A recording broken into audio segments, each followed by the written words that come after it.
Right, so this is a very quick second part to the whole trying to unify Dream Machine Pro because, like I said, that thing was very temporary and I wasn't going to be using it for very long.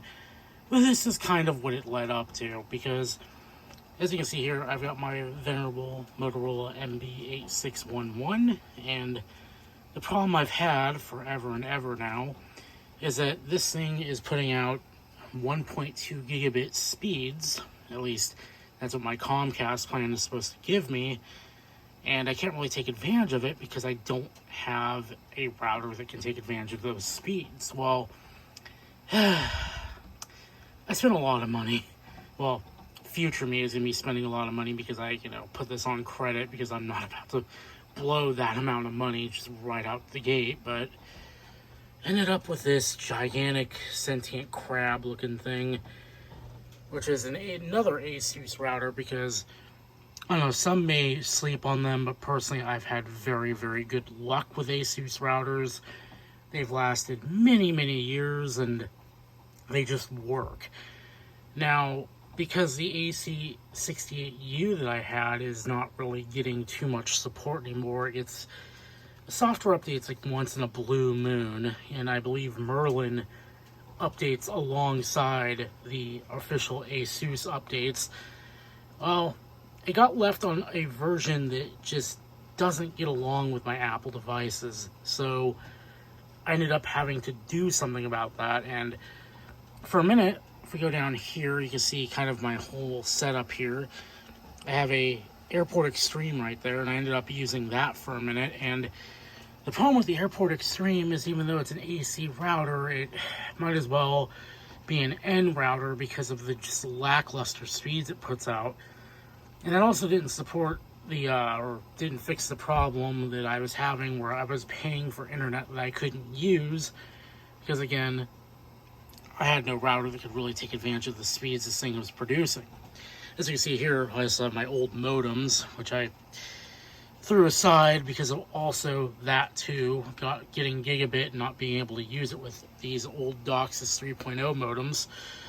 So again, yeah, this is where it kind of led. And the thought did cross my mind to go ahead and maybe buy a Dream Machine Pro and get that all up and running with how much this ended up costing me out the door, which was about $500. The problem with that is the Dream Machine Pro starts at like $400 if we're talking tax, and I would have to buy 2 SFP modules for it to use multi-gigabit speeds, and those are about $50 a piece. And then we're talking about being close to what this thing would cost already.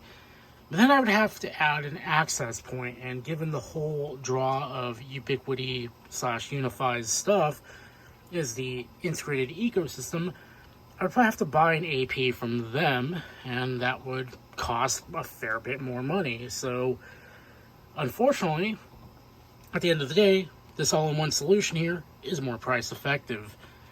And I was able to very quickly just install Merlin on it and tell all that gamer stuff to go away. So, hey, it's pretty nice, and the UI is very familiar, and I very much like it. And unfortunately, my Apple devices, while they do work perfectly fine now, thankfully, they have the most horrible Wi-Fi support I've ever seen in my life because they pull like half the speed that this thing is capable of, even though they support Wi-Fi 6. If I go over to my Pixel and run a speed test, I'm not going to do that right now, it'll saturate my internet connection easily, even over Wi-Fi. So, yeah. But yeah, so far, had this thing about a week, actually probably about 2 weeks. No complaints, really like it. It's gigantic. I would like to cable manage this just a little bit better, but for right now, this is where it's going to have to stay. I would love to wall mount this, but apparently, according to some people, you're not supposed to wall mount these.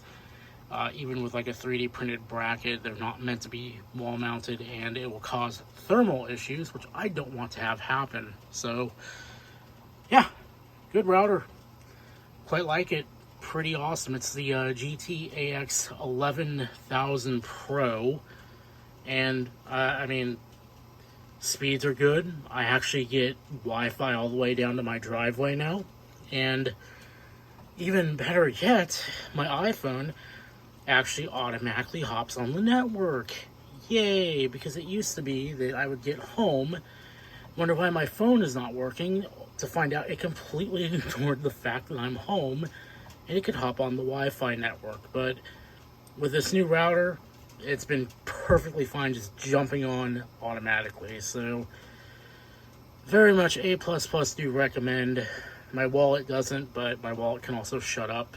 So yeah, I don't know what the point of this video is, just kind of give an update on that little experiment.